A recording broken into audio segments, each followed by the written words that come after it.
Well, it brings me great pleasure to introduce our next speaker, an Australian company director, writer and self-described accidental activist. Beginning her career as a military officer, she went on to become the CEO of a successful global consulting business.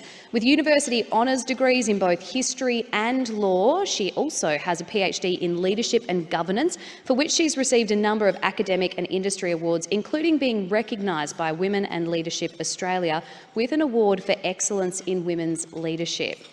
She was the creator of the widely acclaimed Celebrating Women campaign and is the co-author of Womankind. I'd also just like to issue another warning. She is going to discuss some themes that may be distressing to those of you in the room. If you do need support, please contact 1800-RESPECT. Would you please join me in welcoming Australian company director and writer, Dr. Kirstin Ferguson.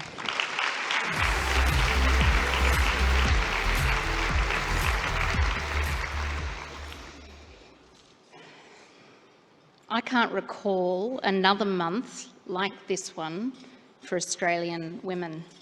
I think I have felt every emotion: anger, inspiration, exhaustion, sadness, hope, depression, and often a couple of times a day. I watched the Commonwealth Attorney-General's press conference this week and felt despair for a woman who no longer has a voice, and who felt so overwhelmed by a traumatic event that it changed the course of her life. I watched our Prime Minister tell us that it took having daughters and a wife to understand what to do for a staffer who had been raped.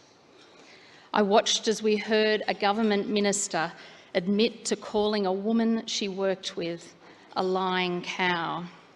I have watched and I have despaired. Yet, I also this week watched Grace Tame's speech at the Press Club, and we listened to her again today, and I was reminded of the power of women, all women, to speak up and drive change and lead in the face of abuse. I watched Brittany Higgins courageously tell her story and call for change in the most powerful corridors in the land. I watched the female friends of a highly intelligent, articulate woman defend her name and her legacy as some sought to tarnish her memory. Every time I despaired, I saw hope, and each time that hope lay with women. Now, I've rewritten my speech today many, many times. Normally, I'd write it perhaps a couple of weeks ago and I'd think about it and plan and prep, but not this time, because this week, at this time, I've had a much more visceral response. So today, I want to talk to you from both the head and the heart. Now, I'm going to ask this room to do something, if you'll give me your indulgence. I'm asking this of men and women, but if you or someone you know, it might be a friend or a family member, has ever been sexually harassed at work, whether a comment or a touch or an unwelcome invitation, I'd like you to please stand.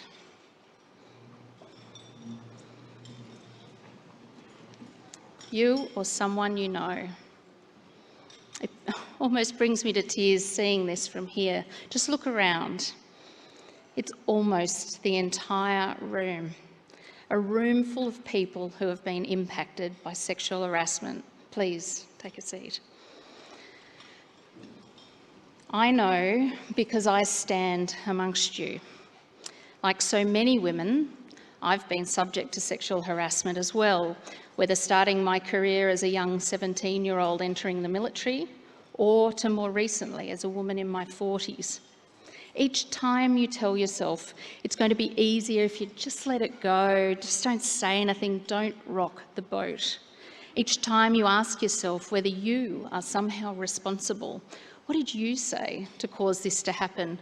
What did you do to make this person think that their actions were okay? In virtually every case, it is nothing. Sexual harassment is about the perpetrator and not the victim. I've never spoken about a particular case of sexual harassment I experienced, but decided just this morning that I wanted to share it with you today. Because if we have learnt anything from women like Grace Tame, it's that speaking up brings with it a power of its own. Even as I think about telling this story, I minimise it in my mind. Was it as bad as I remember? Should I have done something, anything to prevent it? The secrecy of sexual harassment is its power.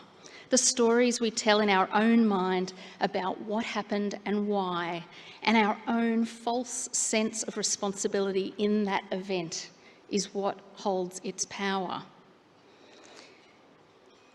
Now, sadly, I had a few options to choose from, but I'm going to share with you my most recent example. I was in a meeting with a much older, more senior man. We were in an office, probably at about 8 o'clock in the morning. People were in at work, sitting at their own desks. Everyone was just doing their normal morning routine. There was no alcohol. There was no after-work drinks that sometimes muddies the water. We were dressed in business suits in an office building on a typical working day. Now, since we were having a meeting to discuss confidential business issues, he had closed the door. And that wasn't particularly unusual, and I had no reason to feel anything but it was a normal meeting. Now, in the midst of our meeting, for reasons I didn't understand then or now, he suddenly said something of an intimate, very personal, sexual nature that was completely inappropriate, completely unexpected, and completely unwelcome. He moved forward. He put his hands on my face and he grabbed my cheek. I was utterly shocked. My immediate impact was to push back my chair, jump up and move away from him. I also immediately felt distressed. I started to cry. I said nothing at all, but even in my shock as I processed what was happening, I felt fear. I remember also being utterly bewildered that this was happening to me now, here. There happened to be a private bathroom in the office where we were meeting. I moved in there to get away from him, but also to just look for some tissues or something. I was now crying quite a lot. I remember feeling so ashamed that I was crying because I'd always prided myself on being extremely professional at work. So even in the seconds after this incident, I was starting to blame myself and feel embarrassed for how I was responding.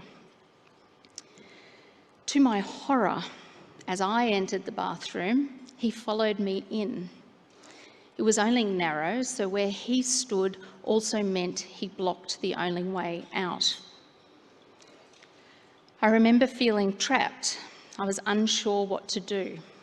As I stood there, still crying, and no doubt looking terrified, he put his arms out around me so I could not move. I had my arms folded up in front of my body. It was the only way I thought I could defend myself and keep his body from touching mine. And I remember thinking, there's people just outside. What if they walk in? What if they see us like this in his bathroom? They might think I wanted this. These are the stories women start to tell themselves even in the midst of being harassed. So many deeply ingrained fears that we have been led to believe about sexual harassment. At no point did it cross my mind to call out for help. At no point did I scream at him, physically push him away, tell him how much I didn't want him to touch me or to be near me. I just froze and I said nothing. I was paralysed with fear, with shame, with shock and with anger. I didn't want him to start telling me I was overreacting or imagining something that hadn't actually happened. I didn't want him to be angry at me. I just wanted to get out. Eventually, he did move aside and I left the bathroom. I quickly gathered my things and left. Other than my husband, I've never told a soul that story until today.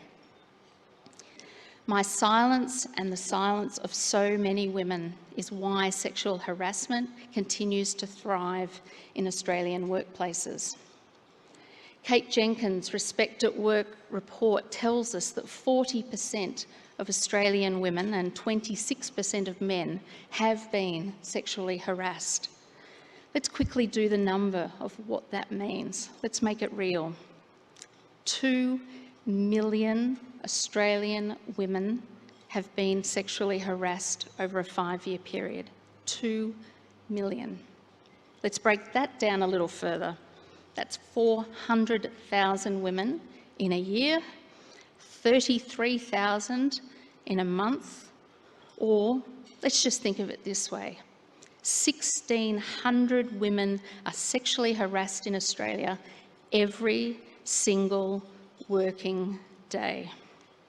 Of those, only 200 will report what happened to them. 200 out of the 1,600. And I was not one of those 200. This month, our despair at hearing about Brittany Higgins' experience is that we know there are quite literally millions of other women whose names are not known and who have or are experiencing sexual harassment. Many of those women are in this room right now, as we just saw and as I just shared. So, enough of what has happened. I really want us to look to the future. What on earth do we do now?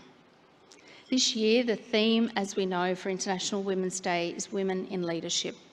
When we think of women in leadership, we often think about our most senior leaders, prime ministers, CEOs, chief scientists, women at the highest levels of society. But today, I want you to join me in reimagining what leadership actually means. I believe that the model we have for how we currently lead, which is based on decades, centuries of tradition and often through male leaders, is irreparably broken. We have in our most powerful institutions what I think is a vacuum of leadership. This is not a political comment at all. It applies across all political parties, all institutions, all industries.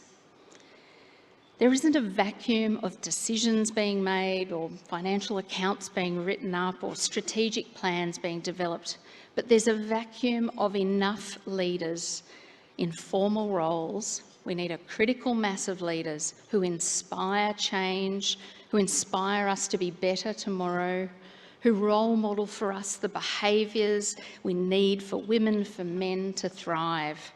We do not have nearly enough leaders who truly understand that when women thrive, we all thrive. COVID-19 has shown us that to be successful as leaders, we cannot simply rely on our intellect, our heads, but we must also lead with empathy, with compassion, and with a self-awareness of the impact we have on others. We must equally lead with our hearts. So today, I invite you to reimagine the kind of leaders we want around us, to lead us into the future and into a world where women can work safely and can succeed in their chosen fields and can be paid equally, not in 99 years, but now. Once we reimagine leadership as being of the head and of the heart, it becomes evident that we already have so many women in leadership all around us. What we need to do is value these women and amplify them every damn day. I believe that every single one of us is a leader. It doesn't matter what your business card or your LinkedIn profile might say, or whether you've got a job or whether you work at home. Every one of us is a leader. If you have a family, you are a leader. If you run a small business from home and you do it from your kitchen bench, you are a leader. To all the school students I see here today, you are already leaders. If you run a book club, you run a big business, or if you run the country, you are a leader. Now let's look at the two women who have dominated the headlines this month. Grace Tame is undeniably a leader. While her Australia Day award gave her a title, She was a leader long before that title was bestowed. Grace Tame spoke out and advocated for others. She influenced change. She showed us what is possible, but not from behind a formal role. She led because she was a woman and because she had something to say. Brittany Higgins is a leader. She has role modelled courage. She has influenced change, and she has caused her former workplace to completely rethink how they employ and treat their staffers. She too has shown us what is possible, and not from behind a formal role, but as a woman who has something to say. We are all leaders because we all impact others through our decisions, through our words, through our actions, and through our choices. Leadership is a craft. It's an art that we need to work on our entire lives.